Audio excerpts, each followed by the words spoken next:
What's up, Stat Family? Told you we was coming back with another one.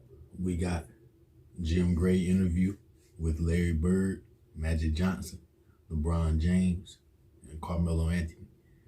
June 10th, 2004. This is a live reaction. Make sure you hit that like button, hit that sub button, and comment below. Let's get it. What's up, Bird family? What's up with y'all, man? Good morning to y'all. Hope everybody having a good morning. Y'all know it's about to get live. It's legendary.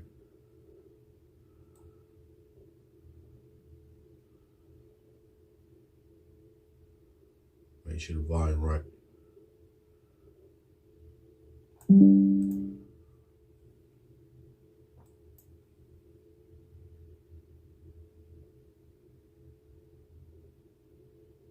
Showtime.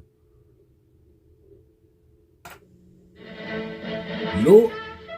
From ABC, this is World News Tonight with Peter Kenning. Good evening. We begin tonight with the fate of a single individual. The basketball star Magic Johnson confirmed a short while ago that he has the AIDS virus and he will retire from the Los Angeles Lakers. Larry, what was your reaction back in 1991 when you heard that Magic was retiring because of HIV? Toughest thing I ever had to deal with other than when my parents died. It was tough. It was a sad, sad day. Do you remember where you were? Yeah, I know exactly where I'm at. Where were you? What went through you? I was just getting ready to take my nap, and I got a call from Lon Rosen, which handled a lot of Magic stuff at the time, and told me the news. And I had a game that night. It was tough. And your first conversation between the two of you was? I called him later on that day. What was that like? What went on? I don't remember. Did you cry? Yeah, I did. At the At time, the time, you didn't know what was going to happen. exactly. It seemed to be a death sentence, didn't it? I really didn't know, but I just never heard good things about it. It was tough, and it was tough playing that game that night. Magic? That day. That day was tough. It was tough because, you sit here, had to tell a friend that, you had HIV and not knowing if you were going to be around, not educated. I was not educated enough to know what was going to happen. And so it was tough all the way around. But I got great strength from Larry. I needed to hear his voice. I needed to talk to him. And I think that made me go on and, do the things that I was supposed to do, take my medicine, work out, keep a positive attitude. So I owe a lot to the NBA and all the players, because all the players, man, called me, supported me. But the first call I had to make was to Larry. Did you think you'd be alive 13 years later? I was always had a positive attitude. I never thought that I would die. And I've always lived that way. And your health now is what? The health is unbelievable. But, I got to thank Cookie. My wife has been incredible. And my three kids have been just fantastic. EJ, Lisa, and Andre. So I think that support system has been there for me. My parents have supported me with all my sisters and brothers. So I think that has been important in this too as well. So, and Cookie has really been a pillar of strength, man. She's just been the greatest. LeBron, the awareness of HIV and what Magic went through, how has that impacted you as you travel through the NBA? It was always it's impacted me a lot. As I told you before, I wasn't old enough to really understand what was going on when he made that announcement. I think I was maybe 6 years old, and I'm wondering, okay, it's just another incident. He's up at the podium like he always is, and I had people just really explain to me, what the situation was about, that he maybe couldn't play the game of basketball no more, and that was a big concern for me, because you take Magic out of the NBA, that's kind of tough though. Even watch the games anymore, and but it's a situation where you can always learn from. For me, I was at a young age, just 6 years old. I just learned from the experience. Like you said, I didn't really know or understand what was really going on. I just heard that he was retiring, and then I mean somebody had broke it down to me. I mean, you seen the whole NBA change once he retired. When he went out the league, the NBA went down. I mean, just for the simple fact that he was a competitor, he was a leader, and he was an influencer, not only for kids growing up watching, but for people in the NBA that was playing at his time. He was influencing. How grateful are you? I know it's probably tough to discuss on camera, but it's just how grateful are you that you can still get together and he's still here? It's beautiful. I mean, it's Magic's full of life. He loves life. He has a lot of fun with it. He's very active, and take something away from a man like Magic Johnson, that'd be tough. But I like to be there when he had to go tell Cookie. I always tell, right? I said, and when I'm speaking, I said, the toughest thing I thought I had to do was to play against Michael Jordan and Larry Bird. But actually, the toughest thing I had to do was to drive home and tell Cookie about HIV.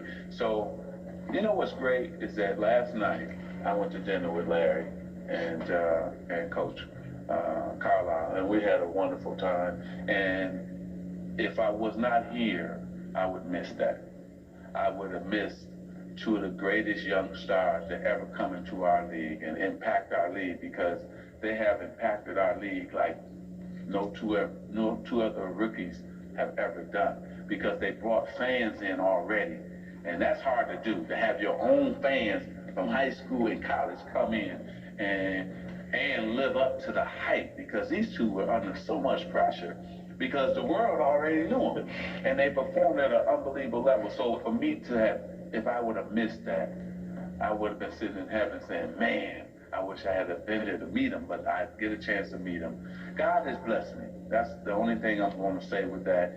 And I'm happy I'm still here, that I can see my kids grow up, I can be with my wife, and that I can run my companies and do what I do. Just like, I think now, like, you look at the league and see who, you wonder, like who's the mentor or the big brother of the league, and that's Shaquille O'Neal.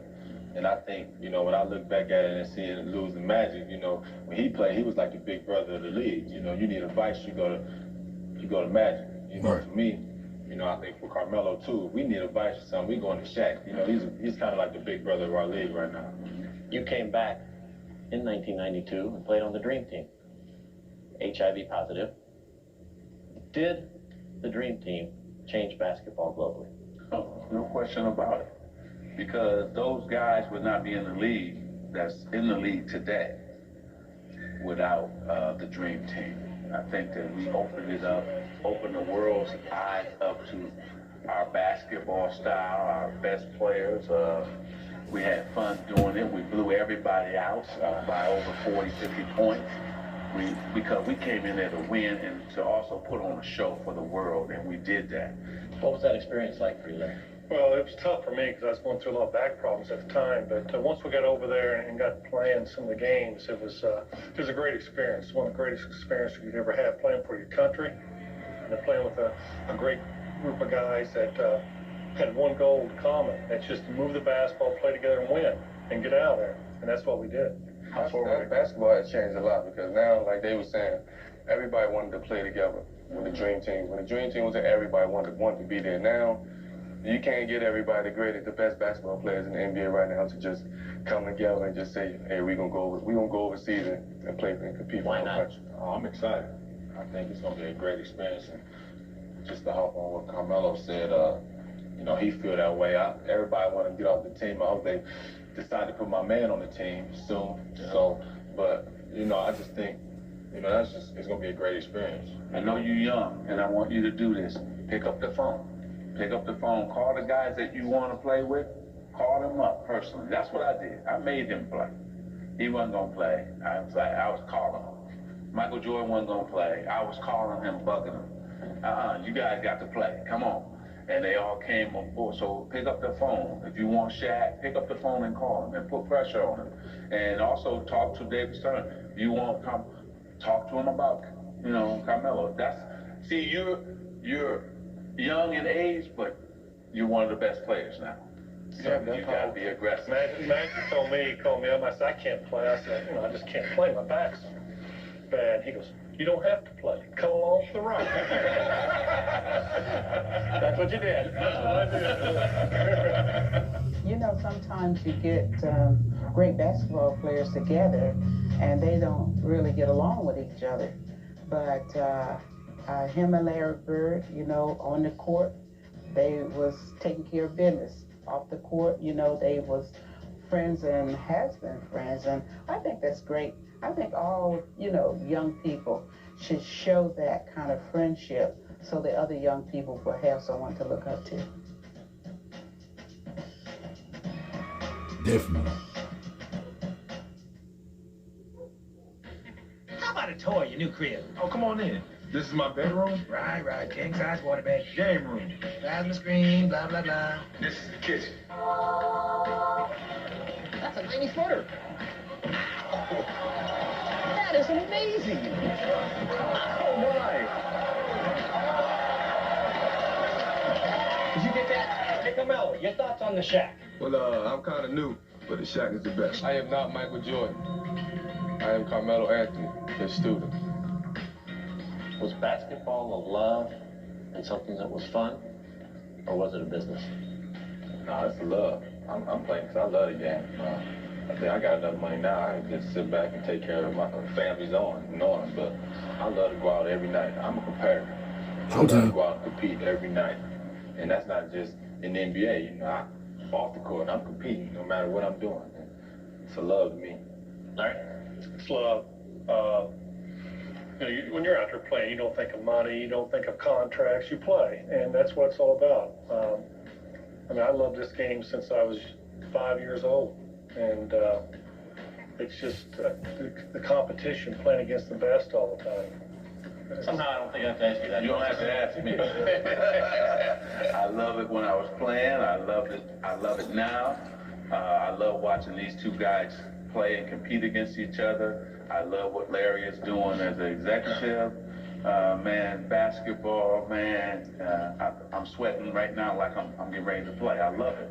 I love talking about it. I love being involved in it. I love, man, shoot, smelling this court. I mean, shoot.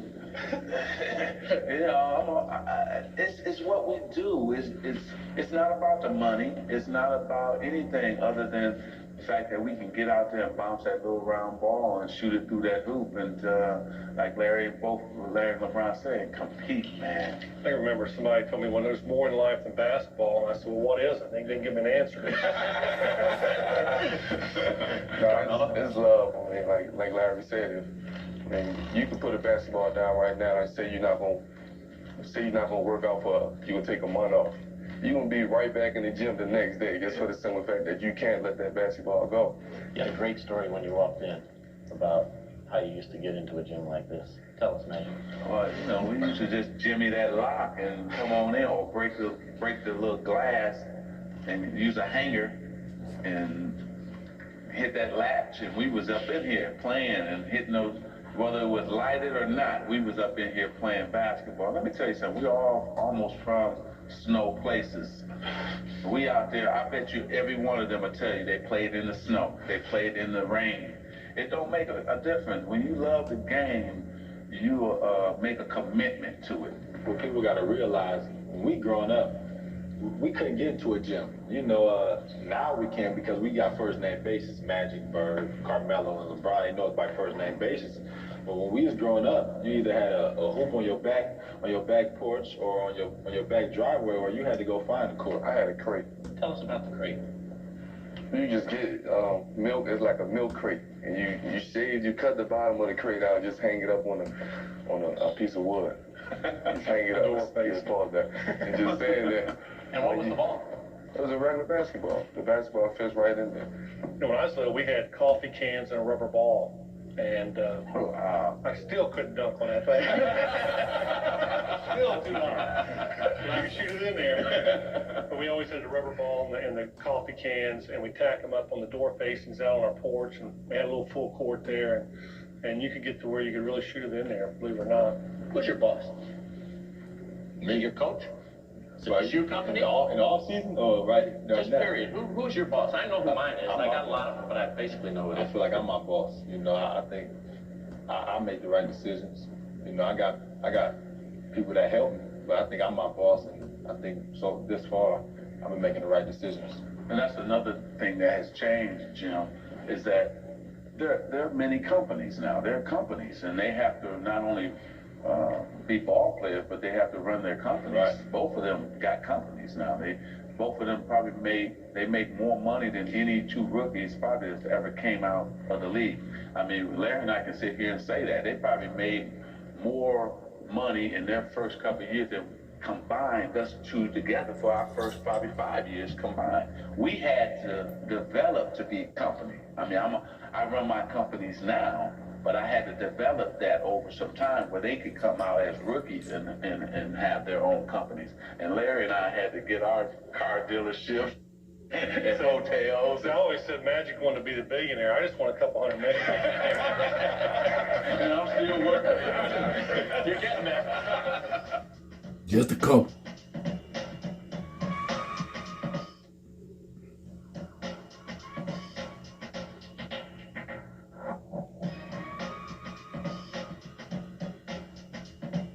We were in one hell of a game. And I remember the score was 63-63.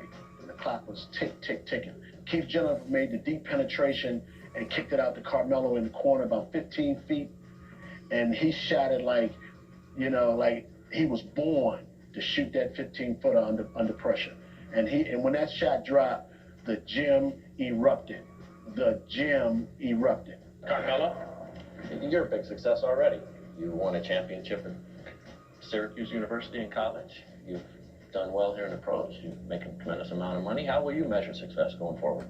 A ring. I mean, a world championship ring. I think all great players should win a championship. I was about to say national championship. All great players should win a world championship. If you consider yourself a great player, then you should have one of them rings on. There's some people out there who had tremendous careers, but when it all comes down to it, when people look back in the books and you don't have a world championship by your name, it don't mean nothing. Do you always totally trust your teammates? Well, I try to. I mean, I think trust is, you gotta take chances, you gotta take risks. I mean, if you put your trust in somebody and they break that trust, then you no longer trust them no more. You will never ever trust them again. Trust comes with time, and then you learn your teammates, and you know who can perform when it's the fourth quarter in less than 2 minutes and you need the big shot. You know who's running away from the ball, and you know who wants the ball. But you always have to put trust in your teammates if you're trying to win a championship. And they know when you do trust them and when you don't trust them. So, but they also know that ball better be coming through the hands that it's supposed to be coming through too, so that you can make the play either for yourself or for them. And so I think that's what you have to understand. Now, and that's a great point, because I had to sit down with Bill Walton the other day, and we were just talking about when he played with Bird. He was like, in the fourth quarter, I mean, everybody could do what they want to do in its first 3 quarters. In the fourth quarter, the ball is going to Bird. I don't care who gets mad. The ball is going to Bird. What we always talk about is, let me make sure I touched it, whether I shot it, passed, or whatever. Start the offense through me. That way it gets the defense in a different mindset. And you wanted to control it, didn't you? Well, see, we're the best playmakers. It's not, we're the guys who's going to make the play. I don't care what it is. So that's why we got to have it. Michael Jordan, how much of an influence has he had on you? You had an incident in mid-March against Detroit where you elected not to go back into the game when he called you. Tell us a little bit about that. Well, and that came down to a trust issue. I mean, your teammates, they got to a point where, how should I say it? They got to a point where I guess they started seeing so much pressure on me that they wanted me. And you know, everybody is not made to handle pressure the same way. And my teammates, they took that and they ran with it. And I got frustrated in the game, and I just went off, said I wasn't going back in the game. But to make a long story short, I called Mike. Well, Mike called me and was like, I mean, what happened? So I explained to him what happened. He was like, don't even worry about that. That's a small thing right now compared to some of the biggest things that's going out there in the world right now. So he just told me to just stay focused and just put that behind it. Just don't let it happen again. He don't want to see it happen again. And just stay focused and keep doing what I'm doing. Does he call and advise you from time to time? No, I ain't with Jordan. You got to be a Team Jordan for him to call you. I'm on the Nike side. He was Team Jordan. That's why he called him. He talked to Barkley. No wonder you talk so much. When I was at St. B, the enrollment was, it was so-so. I think the school was about to go under. I think they were about to fold until the rise of LeBron's. They just got a donation of $10 million to build new gyms and new things with the facility, and that all come from LeBron's.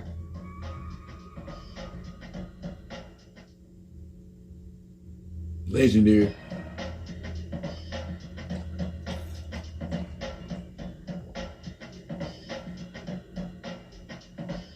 You won the Rookie of the Year, but you made the playoffs.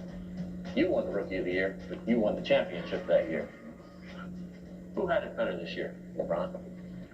I think he did. I would love to. I'd change that trophy for a playoff race anytime. For me, I'd have loved to play more games and just going out competing. The playoffs is a whole different atmosphere. And I went to his game, his first ever playoff game in Denver to show my support, and you could just see the atmosphere. It's a totally different atmosphere than the regular season.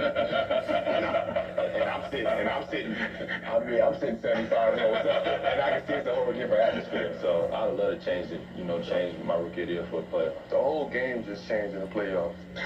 That's hard. The whole game just changed. I mean, everybody, you get scouting reports about that big from everybody, But it's a great feeling. Larry, were you jealous watching Magic take that trophy home for the second straight year, even though you'd won the Rookie of the Year?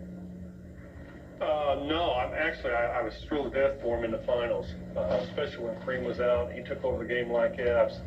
It made me proud because I competed against Magic. I knew we was going to be grouped together for the rest of our lives at that time. And I just wanted an opportunity to play against him in the finals. But I was thrilled for him. I mean, I really was. He had an incredible game for a rookie, a kid 19, 20 years old. He was in the finals. Come on. He was Afro.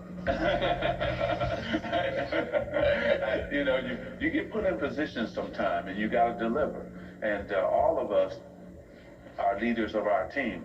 And the reason we're leaders is because we know what our team needs to do at that particular time, at that particular game.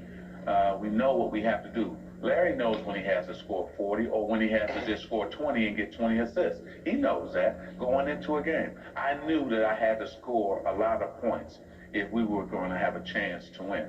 And so I took it upon myself to go out and do that. You mentioned the word leader. Is that something you're born with, Larry, or is that a trait you acquire? I think you're born with most of it, but you can learn to be a leader.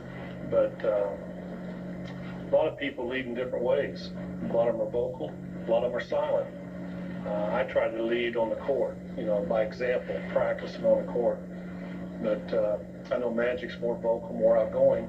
But there's all kinds of different leaders, but I think you're born with most of them. See, Jim, we all have to be the first one at practice. We have to be the last one to lead.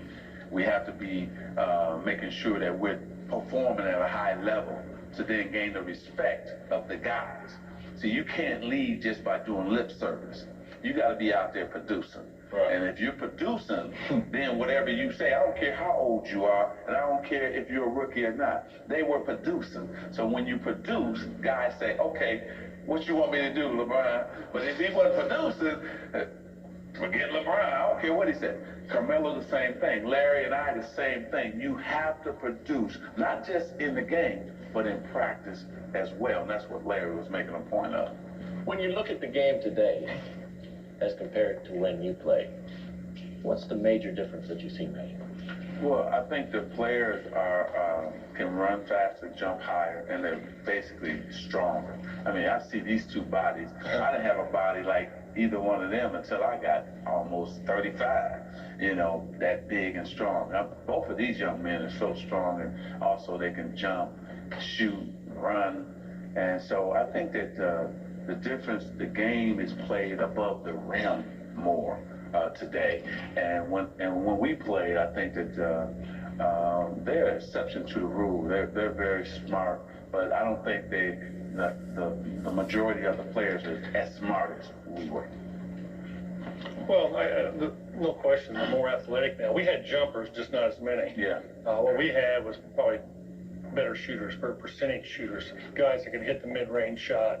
That's one thing our league's lacking right now. Why do you think the shooting's bad? Why do you think? What do you attribute it to? Just fundamentals, not spending time doing it.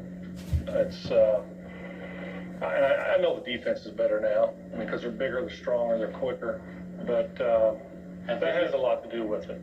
Has video games had an impact? On my son it has. He used to be a pretty good shooter until he got a Nintendo. I don't know, I just don't think the kids spend as much time as a lot of them don't spend as much time as we used to. I mean, we didn't have anything to do other than just play basketball. See, we didn't have the ESPN games. We didn't have all of that when we were coming up. But I think that, too, these two have proven, though, that if you stay disciplined and still get into the gym and take care of your business, shoot your jumpers, work on your game, you can still play video games. You play about 3 hours a day of video games, don't you? But that's okay. Every day. But that's okay. Is it affecting your shooting? It's 24 hours in a day. 3 hours is not a lot. I go out, I make sure I got to get in the gym every day. I try to knock that out in the morning so I can have the rest of the day to myself. But, I got a job to do. I'm happy. I love to play the game of basketball, so I'm not going to let video game get in front of me. Basketball is so addictive. I don't care what you're doing. You can be saying you going to a party, you going out to eat, you want to play video games. But as soon as somebody say we going to the gym, you canceling all that. I mean, you gonna go right to the gym and start balling, regardless of if it's a girl waiting for you, if you're going to the club, if you're going to get something to eat, to the movies, you canceling all that to go play basketball. On your mind constantly? Yeah, basketball is, besides my mother, basketball is the only thing that's on my mind 24 hours a day, 7 days a week. 2-on-2 in a game, both in your primes. Who wins? What, you and Larry against Carmelo and LeBron. We gonna win. Oh, they don't know enough. We gonna win. They don't know enough. And they too little for us. We gonna win, man. They too little. They too little now. They too little. If it's half court, we beat it. That's right. Full court. Too fast, boy. Too fast. LeBron, you're the only one to do that. We gonna win. We gonna win. We gonna win. Well, man, that's hard, man. But, I gotta go with us. I can't say we ain't gonna win. I can go out. I'm a competitor, man. No matter who we going I don't think the game will ever end because we gonna compete. There you go, right we gonna there. compete. So the game's not gonna end, man. It's gonna be going on for about a year. It's just playing. You know what? You could lock us in here and just give us what we need to eat. We're gonna be straight. We'll be in here playing 365. I'm gonna do that. Thank you for coming. Oh, yeah. Appreciate Thanks for having It's us. tremendous honor. Real treat. Larry, thank you for your time. Mr. Gray. Thank you, sir. Thank you.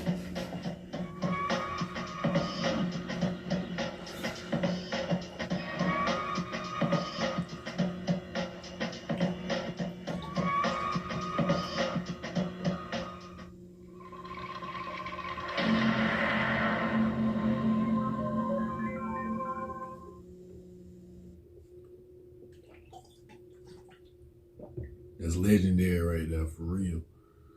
You don't see that every day. It was vintage. The volume was a little low on the video. I turned it all the way up for y'all, but that's just the video. The volume, a little problem. That's their problem. That ain't my problem. The volume fixed on my end. So, salute, Bird. But yeah, man. Salute to them real legends right there.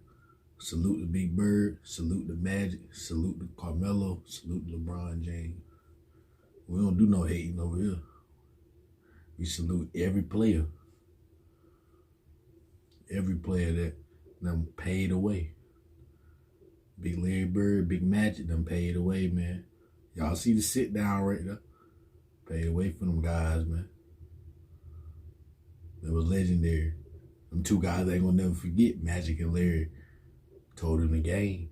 They gave him the pointers. Gave him the recipe. Y'all see what y'all see. We only see what we see. We don't know if Bird and LeBron text each other every day. We don't know that. You gotta respect legends. It's only right if you respect legends. Like that little flop and stuff. Man, come on, man, we ain't doing that. We don't do that over here. We don't do that. We got real class. Come on now. We got real class. We stand up over here. Every legend got their own way. Every legend paved a way for another legend. You gotta salute. All I know is that interview was legendary. I promise you. That was must see right there. That was live. Y'all heard what Magic said. You used to give us the ball, lock us in here, give us some food. We're gonna handle that business. We'll deal with everything else later. You right though, Magic. Real hoopers in there, man. Real legends in there. Guys done paid away for them guys, man. You gotta salute. We don't do no hating. We can't do no hating now. You gotta salute Bird family. That ain't cool now. That ain't cool. You gotta be saluting out here. If Bird salute LeBron James, y'all need to salute LeBron James. Yeah. And just because they talking about LeBron don't mean y'all gotta talk about him. If Bird ain't saying nothing bad, y'all don't need to say nothing bad. You gotta have class. You gotta know how to be stand up. Shout out to them real legends, man. You don't know what somebody go through now. Them guys, we all go through it. Them guys gonna hoop. And them guys make y'all smile to hoop too now. Win, lose. Some people get mad when LeBron lose. Some people get happy when LeBron lose. Come on now. Them guys bring emotions out for y'all. So you gotta salute them real legends now. Try to start saluting them real legends though, for real. Gotta change, man. All that little flopping stuff. We gotta stop that. We gotta stop all that. We don't do that. We don't do that. That ain't cool. That ain't cool. Just because one person said it, we don't gotta trend off what they said. We don't do that. It's LeBron James. We salute LeBron James. We salute him now. I don't even talk about him. I just know only time I do debate about LeBron is somebody say something about that 2011 finals. That's the only time. But other than that, LeBron James. We always salute LeBron James. Y'all know LeBron James a problem. Don't act like LeBron James ain't a problem though. Y'all know he don't suck. Stop doing all that fake. Talking about somebody suck. Y'all know LeBron James gonna act up out there, man. He might not be the best shooter like everybody else. He might not be the best passer, but he gonna hoop. Now he is a hooper now. Can't act like he ain't gonna go out there and go get it. He the most athletic now. I give you that. He the most athletic ever in the league. The problem out there. Can't act like he ain't handle nothing now. He handle something. You gotta salute. You gotta respect it. If you don't want to respect it, hey, we're gonna pray for you. We salute Bird family, salute Stat family. I thank y'all for watching the full video. We're gonna be back with another video after this video. Make sure y'all stay prayed up. Y'all be safe. Y'all be good. You know?